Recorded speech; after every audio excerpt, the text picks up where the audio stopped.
Ben Stokes यहाँ पर out हो गए हैं। बेन स्टोक्स, आधी से ज्यादा टीम आउट हो गई। आप बेन स्टोक्स का बात कर रहे हैं। 6 विकेट डाउन है इंग्लैंड को ये सीरीज हारने के लिए 228 रन नहीं बनाने हैं। मतलब ऑस्ट्रेलिया को ऐसे सीरीज 3-0 करने के लिए मात्र 4 विकेट की जरूरत है। 4 विकेट लेना जरूरी है। और जिस प्रकार से उनका बैट्समैन, उन लोगों के बैट्समैन नहीं चल पाए, तो क्या मतलब आखिरी के टेल एंडर क्या ये कारनामा कर पाएंगे? कहां से होगा? क्या इतिहास रच पाएगी इंग्लैंड?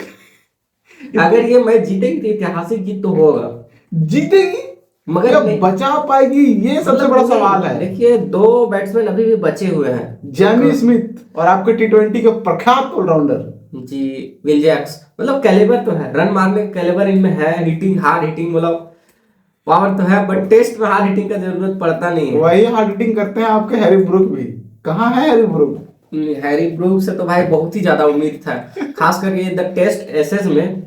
ये जो सीरीज था ऑस्ट्रेलिया दौर में, इसमें बहुत सबसे ज्यादा अगर कोई प्लेयर में उम्मीद था तो हैरी ब्रूक, वो हैरी ब्रूक में ही सबसे ज्यादा उम्मीद था, क्योंकि यंग लड़का था, यंग टैलेंट था, और उसके लग रहा था कि पोटेंशियल है लड़का में। बट इस पूरे सीरीज में बस एक पॉजिटिव, वो एक दिन का पॉजिटिव था, जो रूट का शतक आया।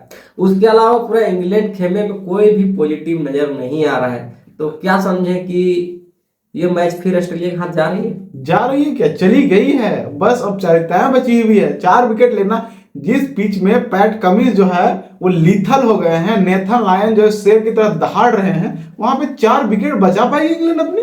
क्या बात कर रहे हैं आप? देखिए इंग्लैंड यहाँ बहुत ही बुरी क्रिकेट खेली है। क्या मतलब इस प्रकार से क्रिकेट खेल रहे हैं आप? बुरी, वाहियात। एसेस का जो रुतबा है ना, उसको भी लोग कम कर दे रहा है, बहुत ही ज्यादा कम कर दे रहा है, समझे?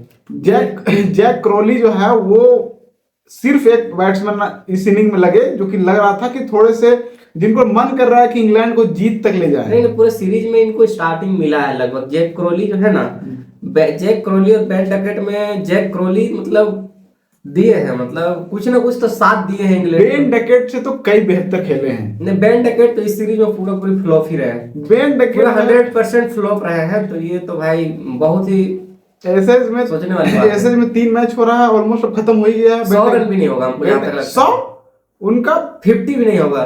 50 आसपास ही है उनका, जो है वो 30, 20, 50, 60, मतलब वही 60-65 के आसपास रन है। लगभग 6 इनिंग में अगर आप 60 रन 10 का एवरेज है आपका, तो मतलब सवाल तो बनता है। ओली पोप भी डिसअपॉइंट करते जा रहे हैं बार बार। एक बात हम कहना चाहते हैं, हमको ना अब उम्मीद ही नहीं है। नहीं, उम्मीद तो खत्म नहीं, अभी भी जागा हुआ है कुछ बहुत। देखिए जोफ्रा आर्चर जो है पिछले इनिंग में मारे थे 68 बेन स्टोक्स के साथ, तो उसी प्रकार से अगर जेमी स्मिथ और विल जैक्स के द्वारा अगर कुछ अच्छा खासा पार्टनरशिप 100 रन का अगर हो गया, तो उधर बाद में अगर उधर जोफ्रा आर्चर भी हल्का सा पार्टनरशिप कर दिए, तो चांस है कि वो मैच को निकाला जा सकता है, कि 200 रन अगर एक दिन में बन सकता है।